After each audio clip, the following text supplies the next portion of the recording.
Puji Tuhan, kesempatan yang luar biasa. Kalau pagi hari ini kita boleh kembali bersama merenungkan, bersama-sama belajar akan kebenaran firman Tuhan.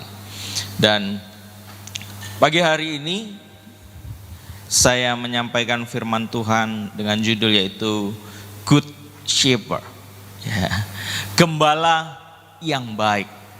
Di dalam Alkitab kita, Allah banyak menggambarkan tentang dirinya, dan salah satu dari awal Allah menggambarkan bahwa Dia adalah seorang gembala, gembala Israel. Dari awal dalam perjanjian lama seringkali diulang bahwa Dia adalah gembala Israel. Doa pagi hari Sabtu yang lalu saya pun menyampaikan tentang gembala ini, di mana saya ambil dari perjanjian lama, Mazmur yang ditulis oleh Daud berdasarkan pengalamannya sebagai seorang gembala. Dia tahu betul bagaimana gembala, dan dia menggambarkan luar biasanya tentang Allahnya sebagai gembala. Nah, kita akan sama-sama kembali belajar dan melihat, tapi kali ini kita akan sama-sama melihat dalam perjanjian baru, dalam Yohanes pasalnya yang ke-10, ayatnya yang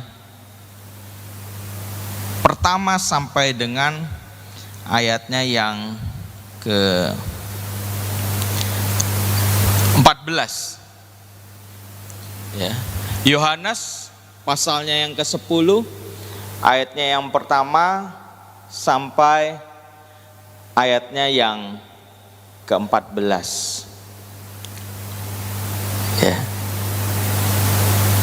Kalau Bapak Ibu Saudara sudah menemukan, kita akan baca ayat-ayat ini secara bergantian. Nanti saya akan baca ayat yang pertama, lalu Bapak Ibu Saudara sekalian akan baca ayat yang kedua, dan seterusnya sampai ayat yang ke-14 kita akan baca bersama-sama. Yohanes pasalnya yang ke-10, ayatnya yang pertama sampai ayatnya yang ke-14. Kalau Bapak Ibu Saudara sekalian sudah menemukan, saya undang untuk sama-sama bangkit berdiri. Yohanes pasalnya yang ke-10, ayat yang pertama sampai ayat 14.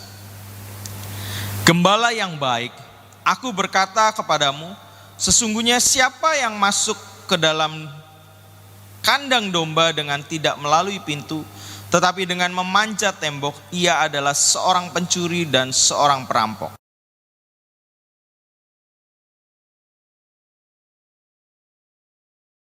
Untuk dia penjaga membuka pintu, dan domba-domba mendengarkan suaranya, dan ia memanggil domba-dombanya masing-masing menurut namanya dan menuntunnya keluar.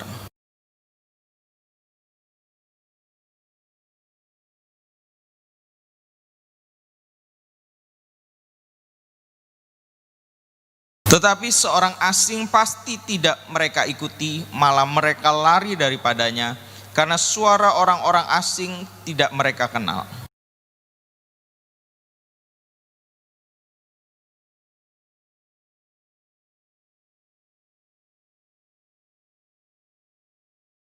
Maka kata Tuhan Yesus sekali lagi, aku berkata kepadamu, sesungguhnya akulah pintu ke domba-domba itu.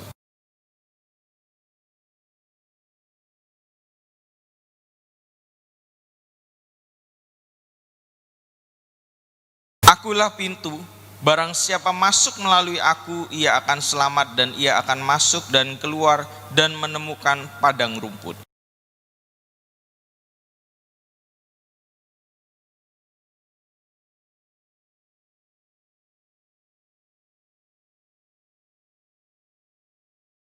Akulah gembala yang baik memberikan nyawanya bagi domba-dombanya.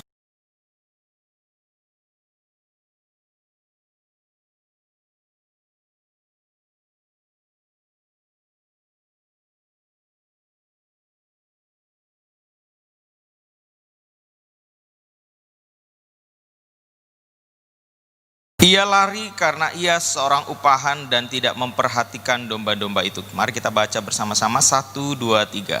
Akulah gembala yang baik dan aku mengenal domba-dombaku dan domba-dombaku mengenal aku. Amin. Silahkan duduk Bapak Ibu Saudara sekalian. Ya, itu merupakan gambaran dari Allah kita. Dia adalah, di sana dikatakan, gembala yang baik. Ya, banyak gembala Bapak Ibu Saudara sekalian, ya, bahkan dalam perjanjian baru gembala itu akhirnya sebagai pekerjaan yang dianggap kurang baik, ya, karena dalam perjanjian baru Bapak Ibu Saudara sekalian, ya, mulai keluar orang-orang yang bekerja sebagai gembala, tapi dia bukan gembala dari ternaknya sendiri, tapi gembala upahan. Ya. Dan gembala-gembala upahan ini mereka seringkali melakukan hal-hal yang tidak baik. Yang mereka lakukan, mereka memang menggembalakan domba-dombanya orang lain, tapi mereka curi, mereka jual, ya, untuk keuntungan mereka sendiri. Itu dalam perjanjian baru, sehingga pekerjaan gembala akhirnya tercoreng Bapak Ibu Saudara sekalian. Dan Tuhan Yesus kembali ingin memulihkan, ya, gambaran tentang gembala itu, sehingga diperjelas, dipertegas bahwa dia adalah gembala yang baik, bukan gembala seperti pada umumnya, ya, bukan gembala upahan, tapi dia adalah gembala yang baik, ya. Dan kalau dia adalah gembala, tentunya kita digambarkan sebagai domba. Ya, kita ini adalah domba. Menurut Adam Clarke, ya, di sana dikatakan, boleh diklik, ya, Adam Clarke dia bilang, tidak ada makhluk yang lebih mudah tersesat daripada domba. Tidak ada makhluk yang tidak memperhatikan, dan tidak ada yang begitu tidak mampu untuk menemukan jalannya kembali kepada kawanannya pada saat mereka tersesat. Ia akan mengembik untuk kawanan itu, tetapi tetap akan berlari ke arah berlawanan dari tempat di mana kawanan itu berada. Ya. Ini adalah gambaran tentang domba yang ditulis oleh Adam Clarke.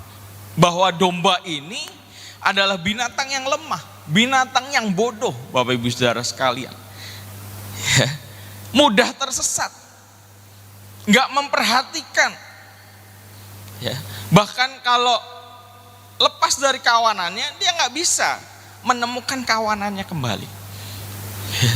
Dia teriak-teriak, dia mengembik, tapi malah menjauh Bapak Ibu Saudara sekalian, ya. Dan itu adalah gambaran kita, domba, ya,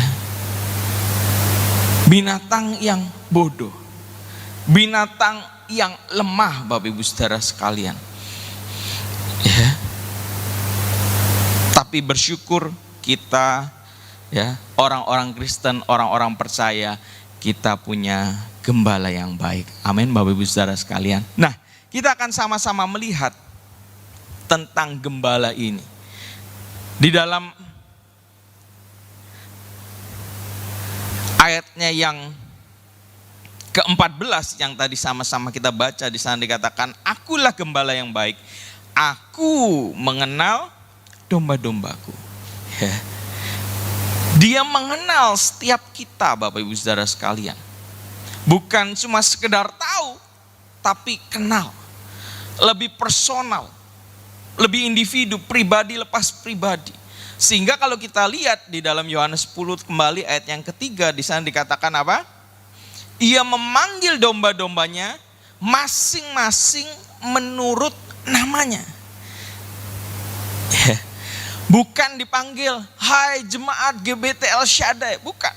Tapi person, namanya, orang demi orang, dia kenal.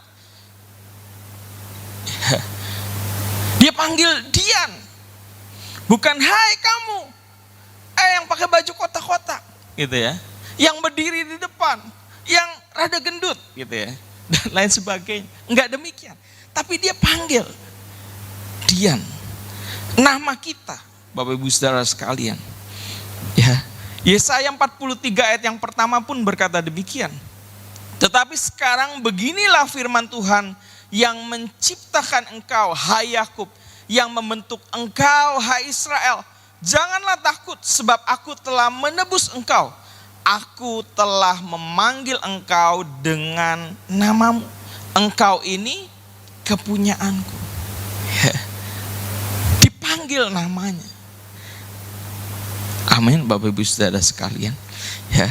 Mazmur 139 ayat yang pertama dan ayatnya yang kedua. Mazmur pasal 139 ayat pertama dan ayat yang kedua, di sana dikatakan, Tuhan, Engkau menyelidiki dan mengenal aku. Engkau mengetahui kalau aku duduk atau berdiri. Engkau mengerti pikiranku dari jauh. Ya, bukan cuma nama, orang kenal Bapak Ibu. Ya, kalau sekarang zamannya digital, sosial media, ya.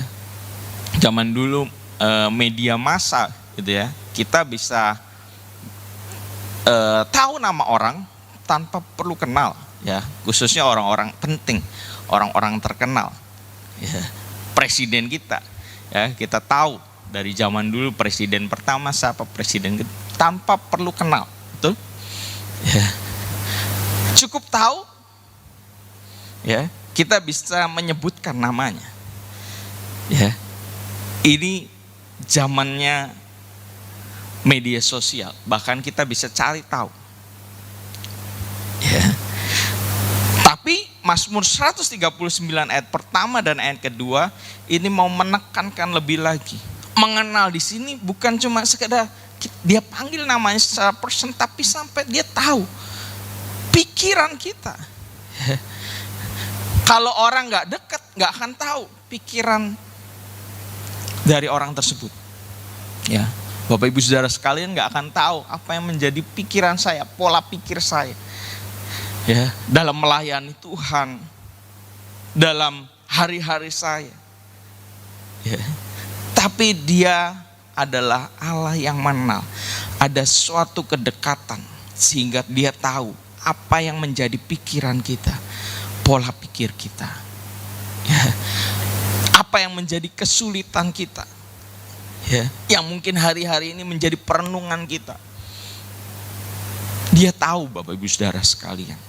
Ya, oleh sebab itu kita juga mau belajar, ya, karena kita tahu Dia Allah yang mengenal. Kita pun mau belajar Bapak Ibu Saudara sekalian. Kita mau belajar untuk juga mengenal Dia. Ya, kenali Dia. Ya, sebuah hal yang gak perlu diragukan kalau Dia mengenal kita. Ya. Terlebih Dia yang menciptakan kita. Di dalam Mazmur yang lain berkata, Dia yang menenun kita dari sejak dalam kandungan.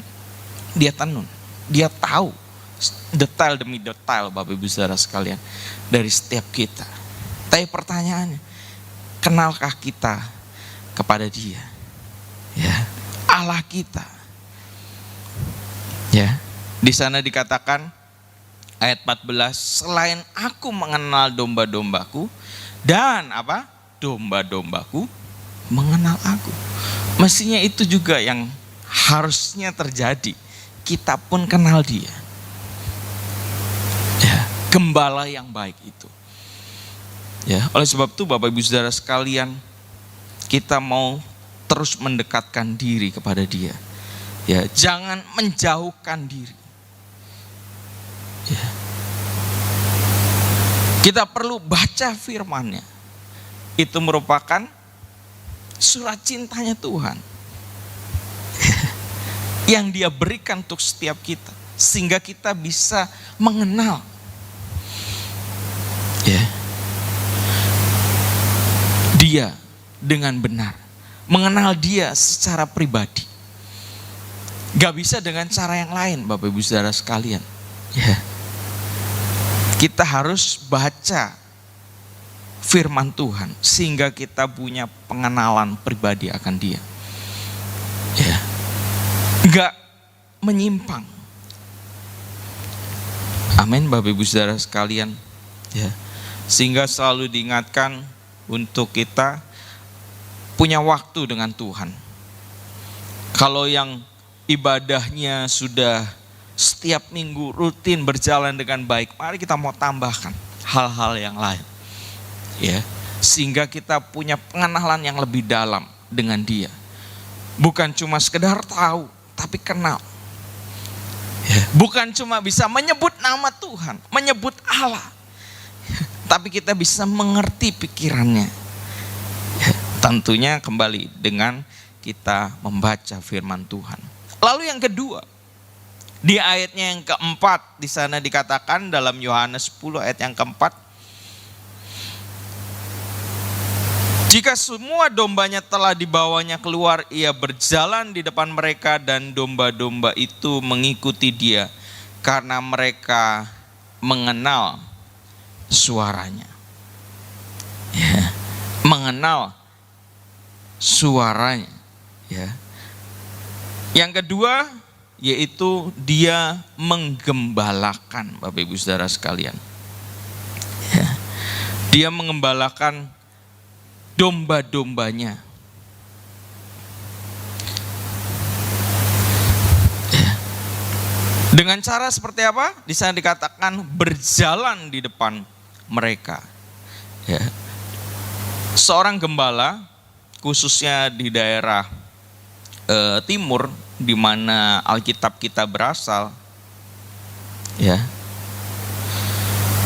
itu domba dia tidak berjalan di belakang, tapi domba dia gembala itu berjalan di depan dombanya. Ya, Bapak bisa sekalian bisa lihat di samping kiri ini, ya, gembalanya itu posisinya nggak di belakang, ya, tapi di depan.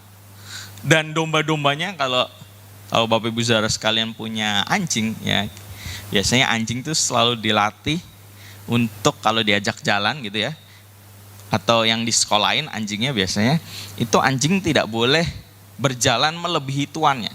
Dia yang pimpin kita, ya, tapi harus di belakang.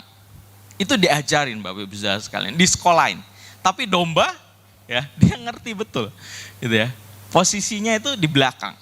Nggak ada yang salip-salipan, nggak ada yang di depannya gembala, ya. Tapi posisinya semua ada di belakang, ya. Dan gembalanya posisinya ada di depan, berjalan di depan. Ya. Kita juga bisa melihat dan menemukan Bapak Ibu Saudara sekalian itu di dalam Mazmur pasalnya yang ke-23, ya. Mazmur pasal yang ke-23 ayatnya yang ketiga. Di sana dikatakan ia menuntun aku. Ya. Dalam bahasa Inggrisnya he leads me. Ya, kembali memimpin Bapak Ibu Saudara sekalian. Ya. Dia memimpin. Menuntun aku apa? Di jalan yang benar. Jadi menggembalakan di sini bukan sekedar dibawa asal jaya jalan-jalan yuk. Ya, kalau anjing Bapak Ibu Saudara sekalian, yang penting dia mengeluarkan energinya.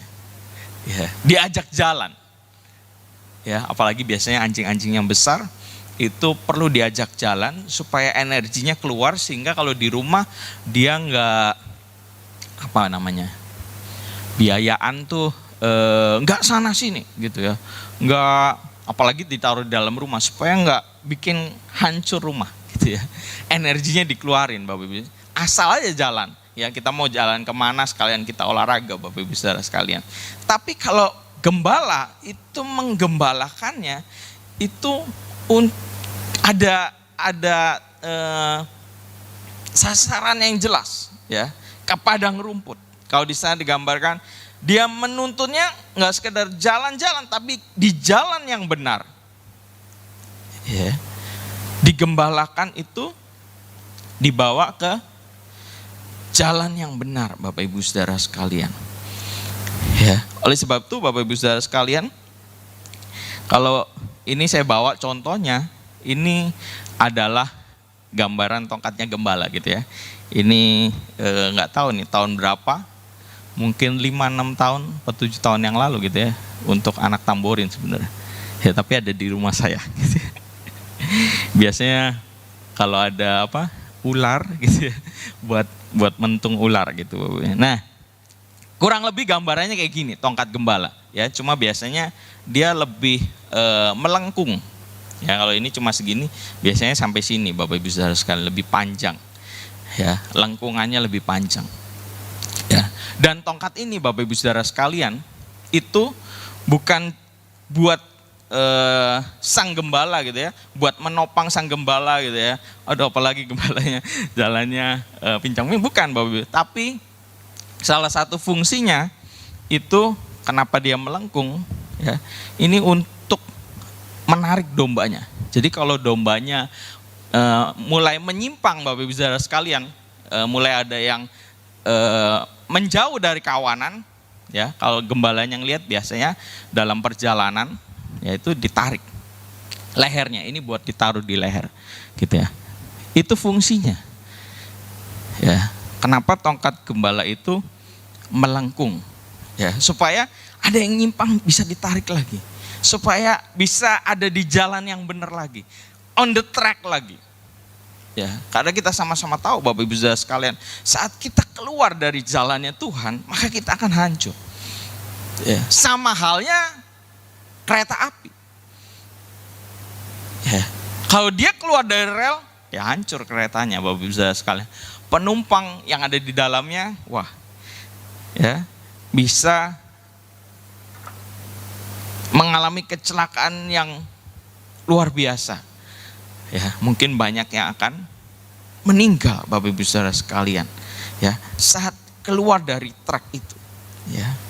Nah, kita nggak boleh keluar dari truk, dan sang gembala dia akan membawa kita, menuntun kita ke jalan yang benar. Ada yang nyimpang akan ditarik ya, Bapak Ibu Saudara sekalian ya.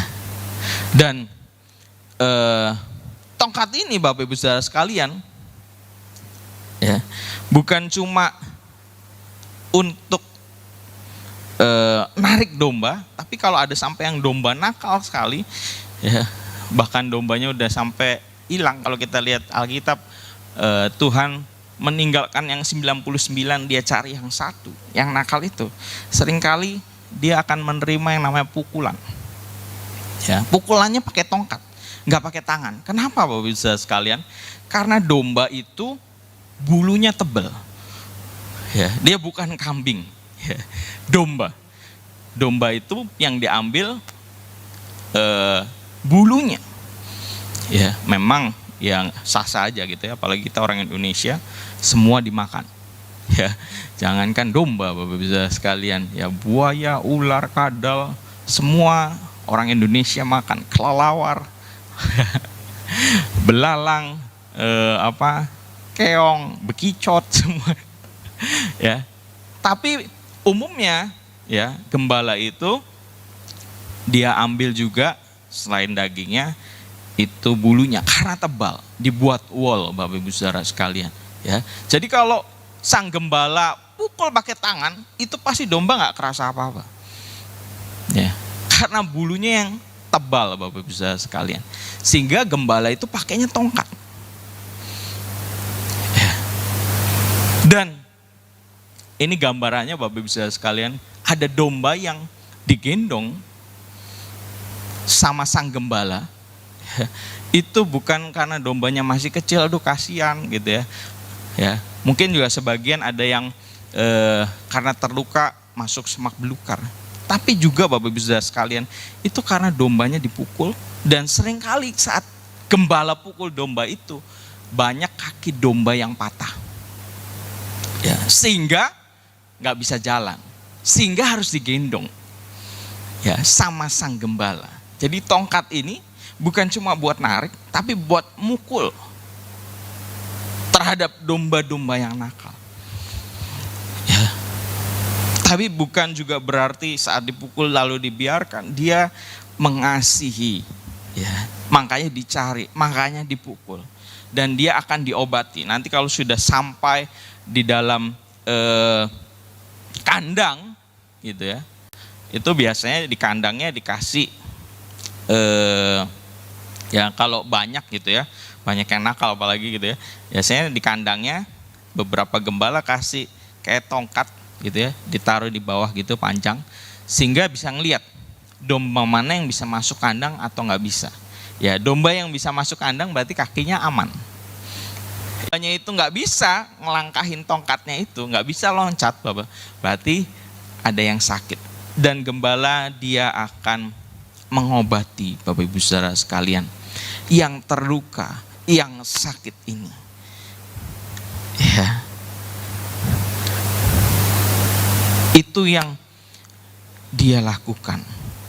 Oleh sebab itu Bapak Ibu Saudara sekalian, ya, mari kita juga mau, Bapak Ibu Saudara sekalian, sebagai domba-domba mau digembalakan, mau dipimpin.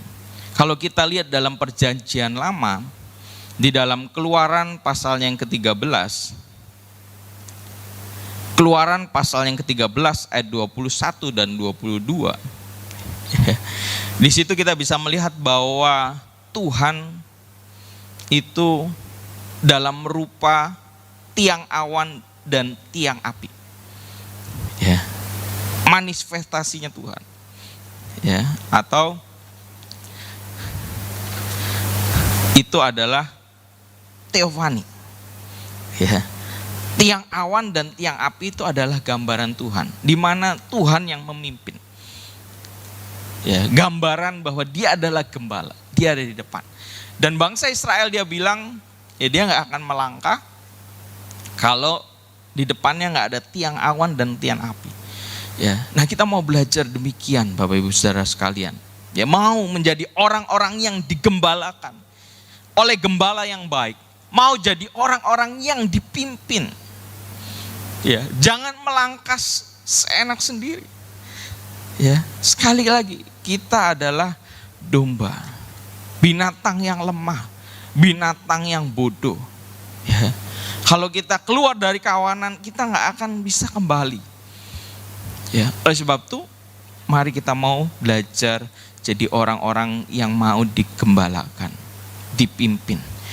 Fred H. White dia berkata, adalah sangat penting bahwa domba tidak diizinkan untuk mengembara, ya, atau meninggalkan kawanannya, karena pada waktu mereka sendiri mereka sama sekali tidak berdaya. Ya, itulah kita. Ya, kalau kita sendiri, kita meninggalkan kawanan, kita adalah orang-orang yang lemah. Kita akan menjadi orang-orang yang tidak berdaya. Ya. Oleh sebab itu selalu didorong untuk datang beribadah, untuk kita berkomunitas dengan komunitas yang baik, komunitas yang benar, komunitas di gereja kita. Ya. Amin, Bapak Ibu Saudara sekalian. Ya, jangan kita menjadi orang-orang yang tidak mau digembalakan. Dan di sana kembali dikatakan Mazmur 23 tadi, ya, menuntun aku di jalan yang benar itu oleh karena namanya. Ya, Tuhan menuntun kita karena namanya. Kalau dalam bahasa Inggrisnya yaitu for the good of his name, untuk kebaikan namanya. Ya, ini versi New Century. Ya, bukan King James, New Century. Ya. Untuk kebaikan namanya. Ya. Jadi kalau kita tidak mau digembalakan, Bapak Ibu Saudara, kita tidak mau ada dalam pimpinan Tuhan, ya, tidak mengikuti langkah-langkahnya Tuhan, tracknya Tuhan, kita akan merusak namanya, kita tidak memuliakan namanya, dan Tuhan gak mau itu, Bapak Ibu Saudara sekalian. Nah, kita akan lihat yang selanjutnya di ayatnya yang ke-9.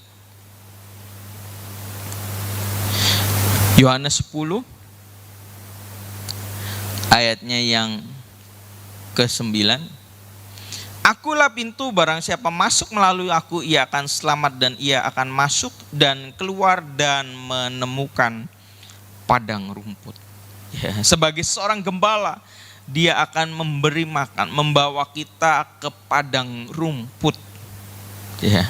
Hal yang sama juga ditulis di dalam Mazmur 23. Ayat yang pertama dan ayat yang kedua di sana dikatakan, Tuhan adalah gembalaku, takkan kekurangan aku. Ia membaringkan aku di padang yang berumput hijau. Ia membimbing aku ke air yang tenang. Ya, jangan dipotong Bapak Ibu Saudara sekalian. Ini merupakan satu bagian, satu kalimat. Ya, kekurangan. Dia tidak akan membiarkan kita kekurangan dan membaringkan aku di padang yang berumput hijau. Dia juga akan memberikan kita air. Ya, memberi makan Bapak Ibu Saudara sekalian. Ya, makanan di sini merupakan gambaran dari kebutuhan. Makanan itu kebutuhan pokok. Ya, kita bisa nggak punya rumah Bapak Ibu Saudara sekalian, nggak punya yang lain-lain, tapi nggak bisa nggak makan. Betul? Oleh sebab itu kalau mulai susah makan, maka akan negaranya akan chaos. Ya. Oleh sebab itu hari-hari ini negara berupaya sedemikian rupa, walaupun membatasi supaya COVID itu tidak terlalu menyerang banyak orang, ya, mengakibatkan kematian massal yang luar biasa, ya, dibatasi, ada PSBB, tapi pemerintah juga memikirkan tentang ekonomi, karena makanan itu merupakan kebutuhan, ya, dan Tuhan tahu akan kebutuhan itu. Saya suka menyampaikan hal ini Bapak Ibu Saudara sekalian, ya, Dia tahu apa yang menjadi kebutuhan setiap kita. Terlebih Tuhan Yesus, dia pernah jadi manusia. Dia ngerasain namanya lapar Bapak Ibu Saudara sekalian, ya, namanya sakit. Ya, dia tahu, ya, seperti apa orang sakit, kesakitan itu. Ya. Dan dia akan menolong. Ya. Di dalam Yeskiel pasal yang ke-34,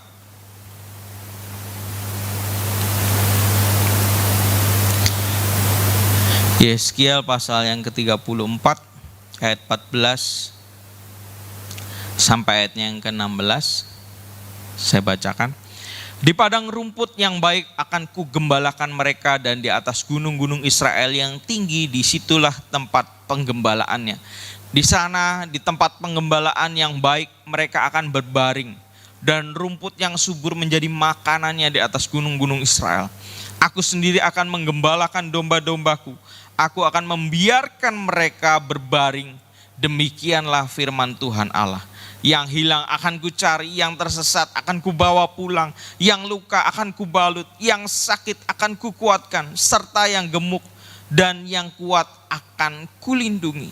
Aku akan menggembalakan mereka sebagaimana seharusnya. Dibawa ke padang rumput yang subur sehingga bisa makan. Kalau Mazmur Bapak Ibu Saudara sekalian ditambahkan ke air yang tenang, ya, itu berbicara soal jiwa, berbicara soal hal-hal yang rohani. Ya, jadi kebutuhan kita itu bukan cuma soal daging ini, soal perut Bapak Ibu Saudara sekalian. Ya, hal-hal yang terlihat jasmani, tapi kebutuhan kita juga jiwa, kebutuhan rohani. Ya, kalau Bapak Ibu Saudara sekalian cuma mencukupkan kebutuhan jasmani, wah, Bapak Ibu Saudara sekalian akan menjadi orang yang menderita. Banyak uang tapi menderita. Ada yang mau Bapak Ibu Saudara sekalian? Hah? Mau? Banyak uang tapi menderita, nggak ada ketenangan, nggak ada damai, nggak ada sukacita. Mau? Ya, 2 minggu yang lalu saya pernah sampaikan, ayatnya kita baca bersama-sama. Ya, orang yang bisa beli segala yang dia inginkan. Ya, ini berarti orang kaya raya, bukan apa yang jadi kebutuhan, apa yang dia inginkan. Ya, dia bisa beli semua. Ya, kepingin ini, kepingin itu, wah apalagi kalau zaman sekarang ya, lihat handphone, wah isinya iklan. Ya, YouTube ada iklannya, aplikasi ada iklannya gitu. Iklannya keluar, Instagram keluar iklannya. Ya. Tapi orang kaya dia bisa beli segala yang dia inginkan. Tapi itu semua sia-sia. Itu semua firman Tuhan katakan penderitaan. Ya. Kenapa? Karena kebutuhan yang lain itu tidak dipenuhi, tidak terpenuhi. Ya. Jadi ada kebutuhan jasmani, kebutuhan jiwa, kebutuhan rohani, dan firman Tuhan bilang dia akan memberi makan, dia akan mencukupkan Bapak Ibu Saudara sekalian. Ya. Khususnya hal-hal yang rohani ini. Ya, bukan hanya dicukupkan, tapi Bapak Gembala suka bilang itu berlimpah di zaman sekarang ini. Ya, mungkin sedikit terbatasi karena pandemi ini. Ya. Tapi saya rasa ini kalau kita mau belajar itu kita bisa banyak kesempatan ya. Hari-hari ini GBT pun ya saya pernah bilang gitu ya, banyak sekali mereka mengeluarkan webinar-webinar, seminar-seminar ya secara online. Ya, GBT mungkin udah berapa? Udah 5 kali ya. Udah ada 5 kali. Ya, kemarin hari Rabu dan Kamis itu tentang kitab Wahyu. Ya. Ya, saya sendiri pas lagi dengerin, waduh. Ya, ini pusing sekali. Wah, membingungkan sekali. Itu ya. Kalau belajar Wahyu ini ya, kalau mungkin nanti Bapak Gembala berkesempatan bisa ngajarin kita, kayaknya lebih enak di gereja. Ya, udah lama sekali, beberapa tahun yang lalu saya lebih ya, karena mungkin ini dia sampaikan juga buat hamba-hamba Tuhan. Ya, bagian awal tuh tentang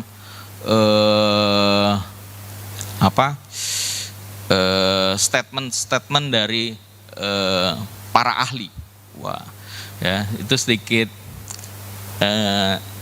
kurang menyenangkan Bapak Ibu Saudara sekalian ya. Mungkin kalau di PA lebih banyak kita membahas ayat demi ayat. Ya, kalau ini ya memang sih karena terbatas juga, cuma 2 kali hari Rabu dan Kamis, dan cuma 2 jam ya, dibagi 2 sesi sejam. Ya, Wahyu itu rumit, berkaitan dengan banyak hal. Ya, berkaitan juga dengan kitab-kitab yang lain. Ya, jadi nggak gampang. Ya. Nah, kesempatannya hari-hari ini itu terbuka. Ya, hal-hal yang rohani ini itu kayak melimpah Bapak Ibu Saudara sekalian. Pertanyaannya kita mau nggak? Dan Alkitab pun di Indonesia nggak ada yang terbatasi. Ya, kita bisa beli, kita bisa baca, sekarang bisa lewat handphone, nggak ada yang membatasi, betul? Ya, nggak ada yang namanya nggak boleh punya Alkitabnya dibakar, handphone, aplikasi yang tentang Alkitab, nggak ada. Kita bebas Bapak Ibu Saudara sekalian. Ya, itu berkata bahwa hal yang rohani itu berlimpah. Ya, pertanyaannya kita mau makan nggak? Kita ngerti nggak bahwa kita itu sesungguhnya lapar sama hal yang rohani? Kalau hal yang jasmani, anak saya juga ngerti. Ya, dari bayi, ya, dari mungkin mereka cuma melek gitu ya, gulang-guling, tapi mereka tahu apa itu lapar. Ya, bayi dari kecil dia tahu lapar. Ya, butuh susu. Ya, akan nangis-nangis, akan jerit-jerit. Tapi pertanyaannya, kalau hal yang rohani ngerti nggak? Tahu nggak kalau kita lagi lapar? Ya. makanannya berlimpah, makanannya banyak. Ya, hal yang lain kita bisa lihat di dalam Matius pasal yang ke-14. Matius pasal yang ke-14 ayat 14 dan ayatnya yang ke-16. Ya, Tuhan Yesus memberi makan 5.000 orang. Di sana dikatakan, ketika Tuhan Yesus mendarat, ia melihat banyak orang yang besar jumlahnya, maka tergeraklah hatinya oleh belas kasihan kepada mereka dan ia menyembuhkan mereka yang sakit. Lalu ayat yang ke-16, tetapi Tuhan Yesus berkata kepada mereka, tidak perlu mereka pergi, kamu harus memberi makan. Ya. Dia tahu namanya lapar, dia punya belas kasihan. Ya, oleh sebab itu kita nggak perlu terlalu takut, terlalu khawatir. Ya, pasti dia akan mencukupkan apa yang menjadi kebutuhan kita. Amin, Bapak Ibu Saudara sekalian. Ya, 5.000 orang. Murid-murid udah suruh aja pulang ke desa, biar mereka ke desa-desa terdekat mereka cari makan. Ya, Tuhan Yesus bilang enggak? Ya, tidak perlu mereka pergi, kamu harus memberi makan. Ya, hal yang sama kita bisa lihat juga di dalam pasal yang ke-15 ayatnya yang ke-32, ya, di mana Tuhan Yesus memberi makan 4.000 orang. Di sana dikatakan, lalu Tuhan Yesus memanggil murid-muridnya dan berkata, hatiku tergerak oleh belas kasihan kepada orang banyak itu. Sudah 3 hari mereka mengikut aku dan mereka tidak mempunyai makanan. Aku tidak mau menyuruh mereka pulang dengan lapar, nanti mereka pingsan di jalan. Ya, ini ngomong juga soal hal yang jasmani. Dia tahu rasanya lapar. Ya, bisa sampai pingsan, dia tahu Bapak Ibu Saudara sekalian. Dan dia punya yang namanya belas kasihan. Allah kita, dia adalah Allah yang mau dan mampu. Amin Bapak Ibu Saudara, nggak usah khawatir, nggak usah takut. Ya, dia akan mencukupkan apa yang menjadi kebutuhan kita.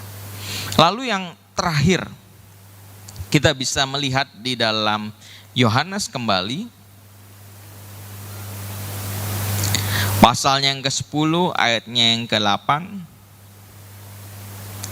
ayatnya yang ke-10 dan ayatnya yang ke-12. Ya, di sana dikatakan, semua orang yang datang sebelum aku adalah pencuri dan perampok, dan domba-domba itu tidak mendengarkan mereka. Ayat yang ke-10, pencuri datang hanya untuk mencuri dan membunuh dan membinasakan. Aku datang supaya mereka mempunyai hidup, mempunyai dalam segala kelimpahan. Lalu ayat yang ke-12, sedangkan orang upahan yang bukan gembala dan yang bukan pemilik domba-domba itu sendiri, ketika melihat serigala datang, meninggalkan domba-domba itu lalu lari, sehingga serigala itu menerkam dan mencerai-beraikan domba-domba itu. Ya. Ada pencuri, ada perampok, ada apa lagi? Serigala. Pencuri perampok dia nggak datang dari depan, nggak datang lewat pintu, lewat belakang. Serigala dia datang untuk makan dan juga mencerai-beraikan. Tujuannya apa? Ya tadi, saat domba nggak dalam kawanan itu akan lemah, ya, akan mudah diserang dan pasti jadi makanan mereka. Ya, jadi dicerai-beraikan supaya kacau balau dan mereka bisa makan. Ya, dan 3 hal itu disampaikan untuk mengingatkan setiap kita. Ya, tapi kita harus tahu dia adalah gembala yang baik. Dia akan menjaga. Ya, menjaga. Hal yang sama kita bisa temukan kembali di dalam Yeskiel 34 ayatnya yang ke-30 sampai ayatnya yang ke-31.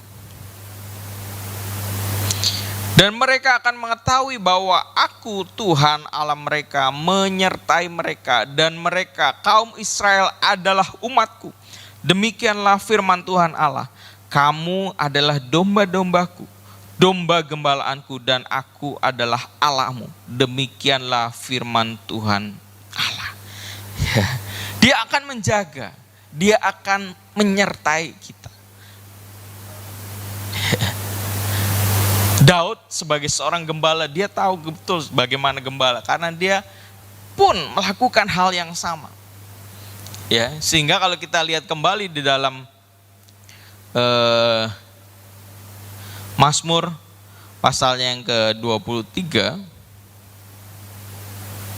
sekalipun aku berjalan dalam lembah kekalaman, aku tidak takut bahaya, sebab engkau besertaku.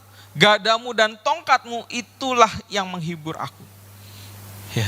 Dia tahu gimana seorang gembala, dan dia gambarkan Allahnya itu adalah gembala yang baik. Dan dia adalah dombanya, sehingga dia dapat berkata, aku tidak takut bahaya. Karena dia tahu ada gembala yang akan menjaga, menyertai. Dia aja ya yang cuma menggembalakan 2-3 ekor domba, dia mau berjuang habis-habisan, yang ya harus siap mengorbankan nyawanya karena yang dia hadapin apa? Singa beruang. Ya. Itu Daud masih kecil. Ya, dia lawan singa beruang karena singa dan beruang ini mau makan domba. Itu yang dia lakukan. Dia hadapin singa dan beruang itu. Ya. Begitu juga dengan Allah. Sehingga Daud berkata, aku gak akan takut, karena punya gembala yang baik, gembala yang selalu melindungi, menjaga. Ya, oleh sebab itu ya, adalah hal yang salah kalau kita menjadi orang Kristen yang terlalu takut. Ya, mungkin ada ketakutan-ketakutan, contohnya misalnya ya, dengan ya tentunya dengan batas wajar. Ya, ketakutan misalnya kita takut kecelakaan, oleh sebab itu kita pakai helm, menaati peraturan, dan itu ketakutan yang wajar. Ketakutan yang berlebihan, kita nggak akan berani itu naik kendaraan. Ya, banyak yang kecelakaan, nggak mau naik motor lagi, nggak mau naik mobil lagi, nggak mau naik beca lagi. Itu berlebihan, Bapak Ibu Saudara sekalian. Ya.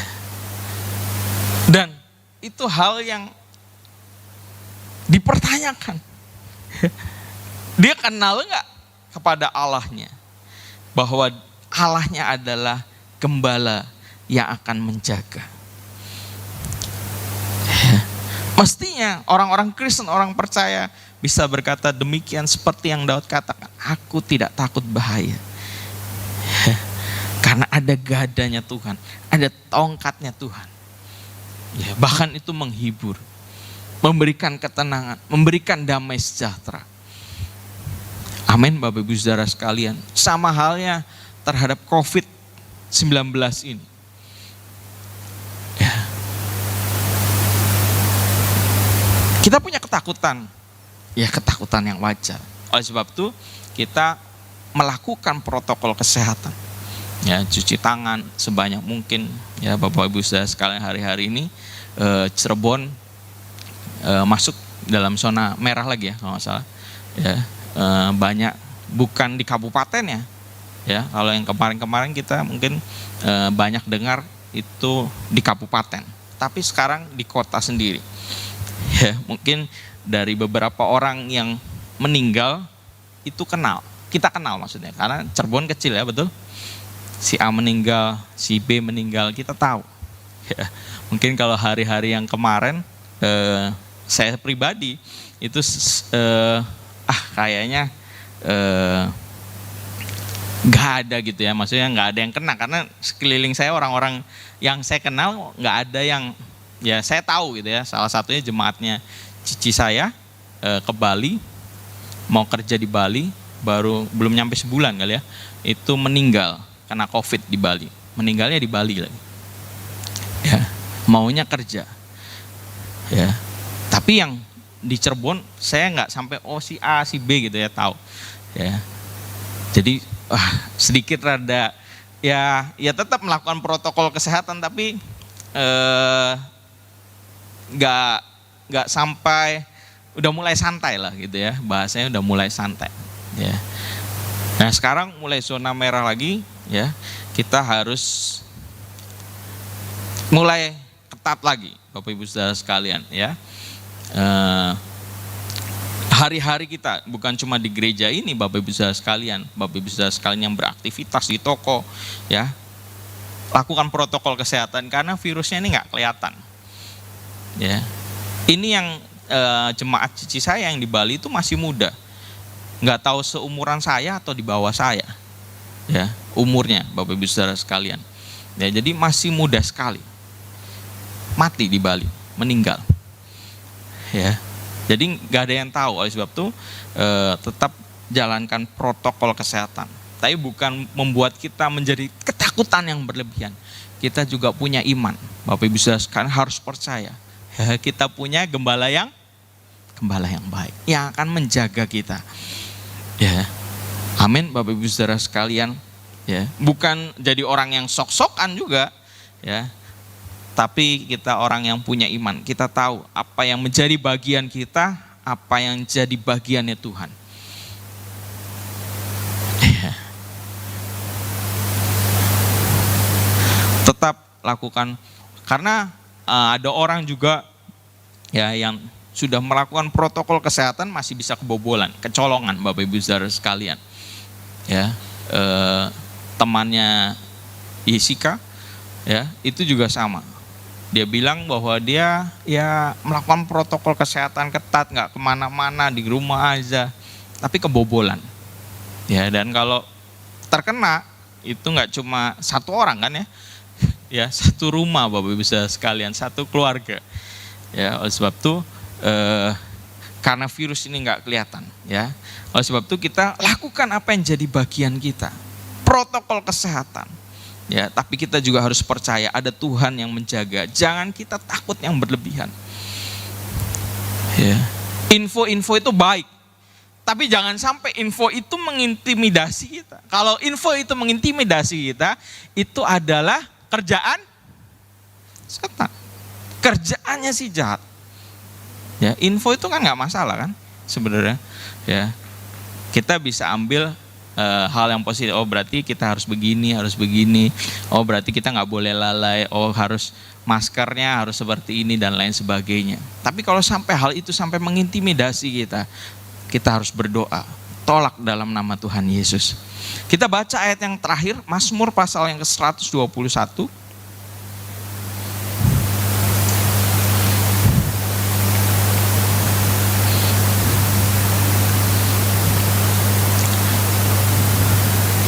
Mazmur pasal yang ke-121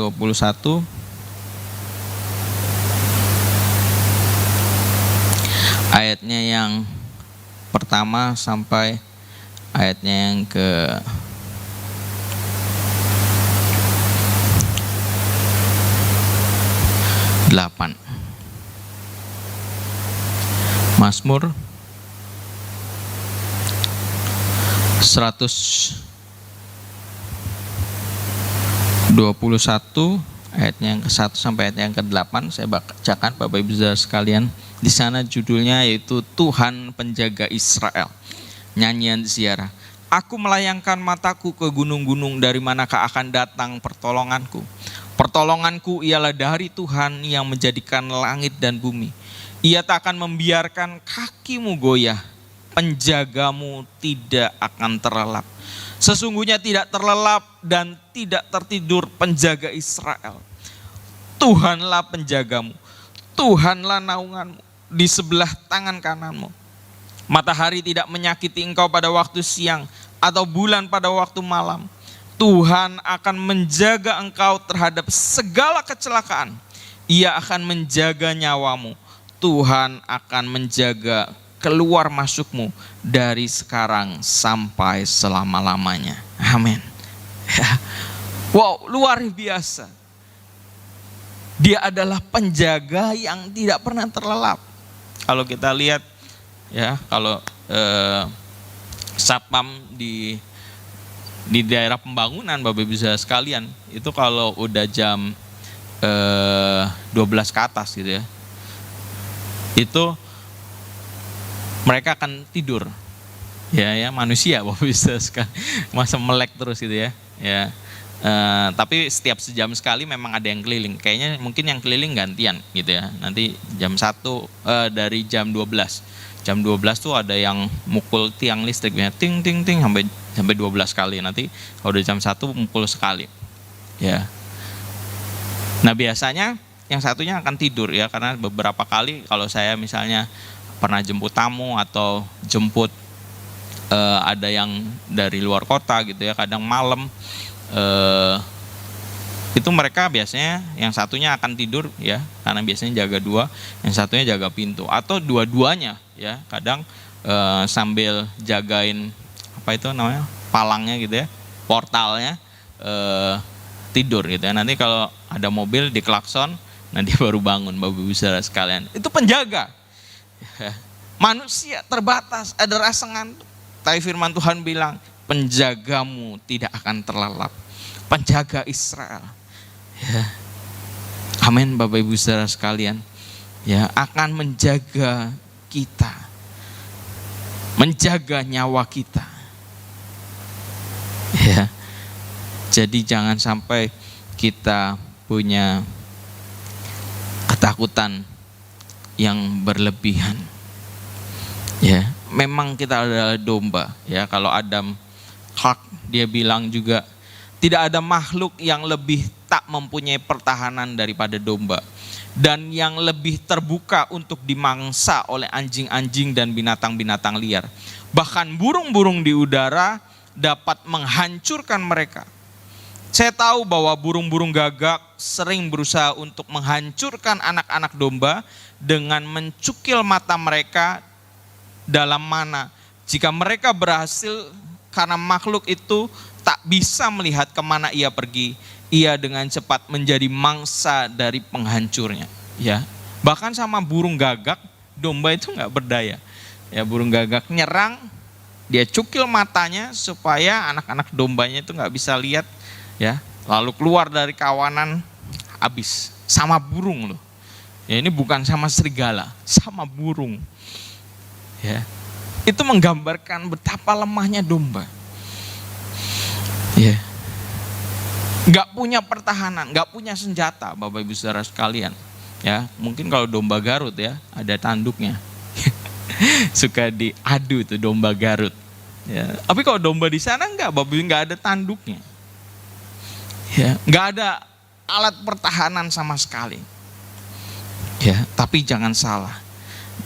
Ya, domba ada gembalanya.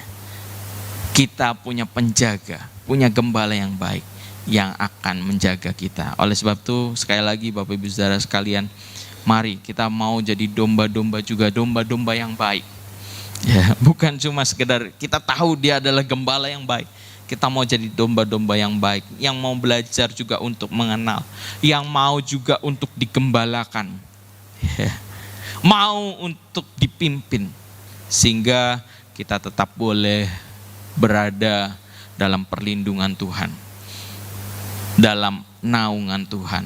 Amin, Bapak Ibu saudara sekalian. Ya, jangan kita jadi kambing, tapi jadilah domba. Itu yang firman Tuhan katakan, domba bukan kambing. Amin. Firman Tuhan sampai di sini.